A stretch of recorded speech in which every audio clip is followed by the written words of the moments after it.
Whatever way you look at it, you can try and dress it up and say, there's no pressure now because you haven't got the belts. The reality is there's loads of pressure.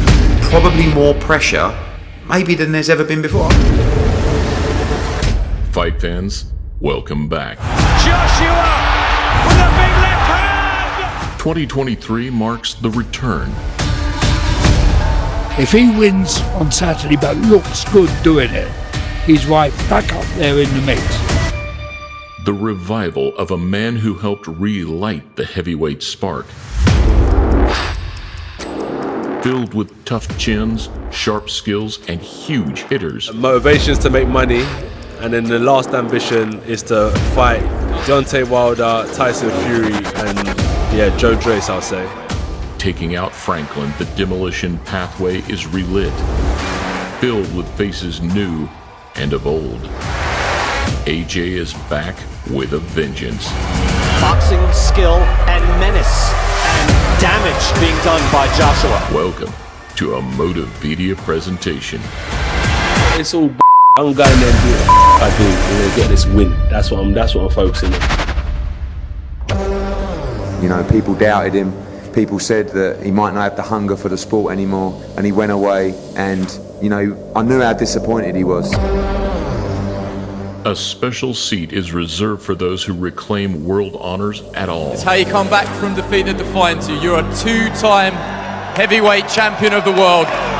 Please tell us how you're feeling right now. But to become a three-time champion in a division where one slip-up can equal disaster puts AJ in very special company. Ali is the world heavyweight champion for the third time, and here comes the Ali circle. All of us in boxing wouldn't be where we are today. Every fighter in boxing today should be thanking him for what he's done. The Watford man left a bad impression of himself last time out, admittedly, following his split decision loss to Alexander Usyk. You're not strong. How did you beat me? Let's do this. How? Because I'm skilled. Let's do this. I had character. Let's do determination. Though in true pantomime fashion, where Joshua previously struggled to do right in the public eye, he now takes more credit than ever, with Fury once again reclaiming the villain role. Me and Bob were talking about the Raiders Stadium, maybe that Wilder 4 fight in Vegas. Come on. Well, before you got Usyk ringside tomorrow or Saturday night. Who? Usyk, you little house. You proper little bag. Bog-eyed, gappy-teethed, ugly little rat bag. Under no illusions, AJ's do-or-die comeback opened April 1st. But with a new, hardened attitude, the Brit will be suffering no fools. Big people that say this is a great time to be fighting Anthony Joshua, but maybe It's the worst time. Exactly. Do you feel that way? Yeah, the more he talks, the bigger grave he digs for himself. Look, we're all big critics of AJ, but we all would love to see him have a shift in momentum. Fury's recent success is not solely down to ability nor talent. Instead, his selectiveness and awareness to choose the right trainer at the right time. The fans don't realise that every fight is a dangerous fight. Every fight is a dangerous fight. Any man who's been boxing for a long time, when you put those little gloves on, can punch. Ben Davidson sparked a fire in the belly of Fury, and then Sugar Hill poured petrol on it. He wanted to get back to that Croc style because he's looking to score a knockout. He wanted to come in heavier. He goes to you. He did every single thing he said he was going to do. He was open to work with me, but I don't want to put that pressure on Derek and say X and X and X and X and X. I've just got to do what I've got to do. The guidance of Derek James could do the same, ensuring that Joshua's no-nonsense approach translates into more front-footed and aggressive ring craft. He's doing everything that I would want him to do. So it's just all about Saturday going out there and just putting it into play. For some, Joshua Wilder still garners more interest than the Usyk-Fury undisputed clash. The main thing has been me and Joshua. Like, that's still a huge fight that people have a lot of high interest in. The what-ifs are greater and more damning, and there is far less margin for error. AJ, do you think he should fight Joshua? I think so. I think he wipes the floor with Joshua anyway. Well, then again, we'll never see it. But with the division now wide open, there are still plenty of huge fights available for Joshua. Wherever you are, if you're listening, You know my management, you know my promoter. Whilst they don't align with Eddie Hearn's picks, Derek Chisora's trainer, Don Charles, offered 3 names he'd like to see Joshua in with. Someone like Takam, who was a controversial stoppage. Takam complains, he bitterly protests. There's Michael Hunter. The Penny Hunter. You know, there's the Tony Yoka, the Olympic gold medalist in Rio.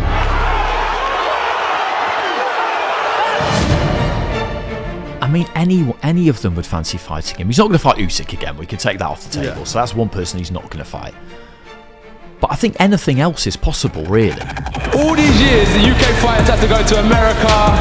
Everyone had to spend a heap of money to go to Vegas. We can do it in London, around Wembley, Cardiff.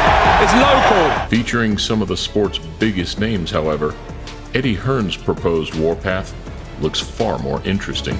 Okay, we'd love it to be 3 fights. I mean, I want to keep him active. I want to keep him excited, and he's not going to want to be involved in small fights. You know, he's going to want the biggest fights possible. And I'm not really there to like go out for coffees and talk about bullshit. I'm there to fucking work and put my head down and get ready for a fight.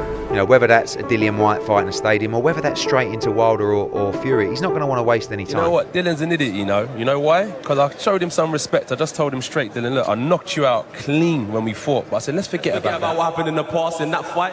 British level, we're both at world level now. Forget all that he said, she said. Good fight back then, now we have to see where we're at right now. So if Dylan Whyte fight gets made, I don't want to hear any boos and it's not the fight we want to see. Do you know where I'm coming from? Deontay Wilder's a target, but if it's not him, it's Dylan Whyte. Facing another bout of frustration, it should really have been Whyte step in against AJ April 1st. Rematch against Anthony Joshua. Is that highly likely to be next? I think that's the decision if he was to win. Firstly, I think whoever wins this fight on Saturday is a front runner for the AJ fight. But with all parties admitting they'd love to see that rematch happen, it's the most likely and more sensible next step for AJ.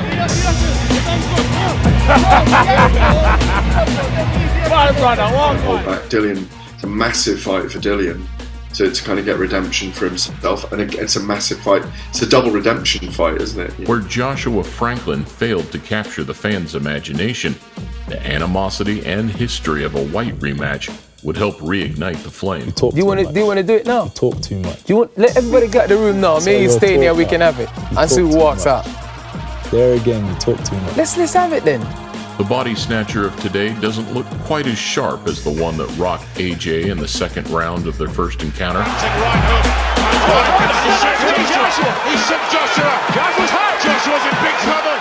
And with Fury making relatively light work of the Brixton man. Fury with the uppercut. What a punch! Utilizing the uppercut that has fast become Whyte's kryptonite. Favoritism would swing even more heavily in favor of AJ, should the pair clash. I'll have whatever is next, bro. Whatever is next, I'll have, bro. But I can't control what he's doing and what Eddie Hearn's doing and what their zones. I don't know what their plan is. I can't control that. That said, Joshua is still a much more static opponent for Whyte. And as we've seen, one stray punch can turn composure into chaos. Well, that was Joshua hitting after the bell and Whyte not having any of it. Whyte's lost control. Whyte has lost control. You said if the people want it, then you want it. Well, the people want it. Do you? Bronze bomber, Deontay Wilder. There's a huge Fight's big, but AJ against Wilder is a huge fight. So we will continue those conversations with Shelley Finkel, and hopefully we can work with Deontay Wilder. We won't believe it until the first bell rings, but another mouth-watering collision which Eddie Hearn has his eyes on would be Joshua facing off against the hardest puncher in the sport. Why not AJ Wilder? There's no way AJ, and I'm the biggest AJ fanboy there is, there's no way AJ can end his career without having fought Wilder or Fury. Both men are on revenge missions of their own, so whilst they missed their big opportunity back in 2018, a collision back at the heavyweight summit would still produce one of the biggest, baddest heavyweight fights of the decade. Hello, Joshua. Joshua, come and see me, baby. To do to beat Wilder, get him in the ring, and I'm knocking Spark out. No more excuses.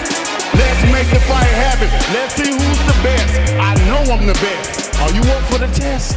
For this one, tactics and ring generalship will be everything.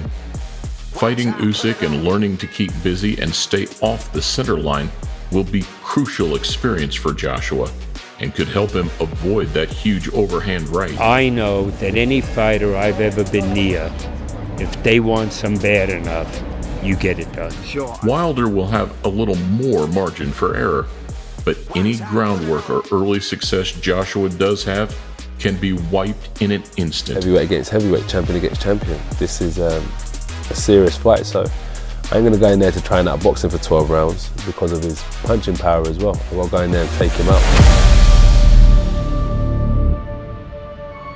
But it should be simple to sort it out this time, shouldn't it? They should sit us down face to face. That'll be good. I think they should sit us down face to face and talk about what the issues are, man to man, and get this fight sorted this year. Victory on Saturday in impressive fashion will make the public demand, particularly the Tyson Fury fight, and like you said, defeat could signal the end of the road.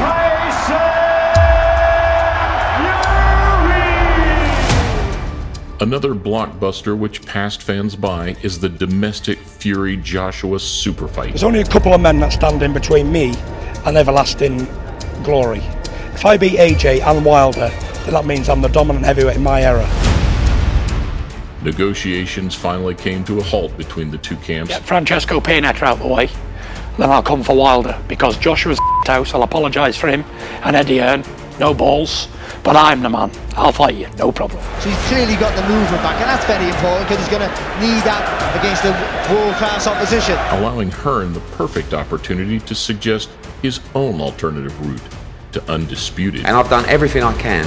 The only thing I couldn't do is get their team to accept this fight. We'll learn more, but now we reset and we have to plan the next fight of Anthony Joshua, which has been happening the last 4 or 5 days. Joshua, where are you? Where are you, AJ? For the clash of characters and clash of styles, Fury-Joshua has always been the biggest fight of the lot. Took him to school. And 18 months later, Anthony Joshua had life and death with him. It'll be a massive, massive, massive event for the country, a massive event for sports, and it'll be a massive fight globally. If that is Tyson Fury, let it be Tyson Fury. I don't believe there's anyone else out there equipped to beat Tyson Fury other than Anthony Joshua. Whether he can do that is unknown, so why not put them in and find out once and for all. The tables have turned since the pair first bumped head 5 years ago. Joshua now has everything to gain, Fury everything to lose. You can beat me, knock me Spark out, then I've lost. The Gypsy King would likely revert to his jerky, awkward style, using his ring IQ and maneuverability to frustrate Joshua. You wouldn't even trade with Ruiz. And Ruiz ain't Tyson. There's nowhere for him to go in that ring. When Tyson gets in front of him, smashing that big jab in his face, into the body. Where's your box, Tyson Fury? That is a fight again that could materialise you and Anthony. What happens to Anthony Joshua if you fight him? He gets knocked out, he gets bashed up. The juggernaut!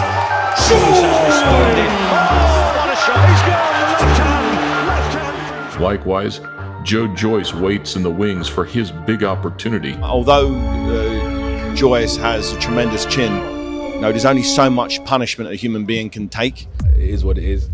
Joyce interests me the most. What a performance from Joyce! The Juggernaut isn't quite as explosive, fast, or agile as Joshua, but where he excels, in heart, chin, and stamina, he excels profoundly. A great chin, like George Foreman, a great toughness, and he pushes the fight, the envelope, all night till he gets to you or you get to him.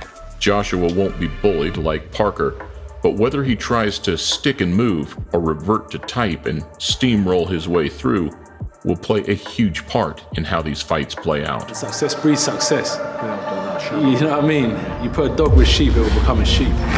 Ukraine will be celebrating tonight, and they need a celebration after everything. Whilst many wrote Anthony Joshua off for losing to one of the best boxers to have graced the sport, Fury's shortcomings appear to have turned humiliation to honor. Do you not realise that at home, and this is all of us that have had messages from people at home, people were off their seats with respect, screaming you on. The revenge mission is not about Joshua versus Fury, Usyk, or Wilder, nor Joshua versus the public and media. It's Joshua versus Joshua. Losses, flaws, and all.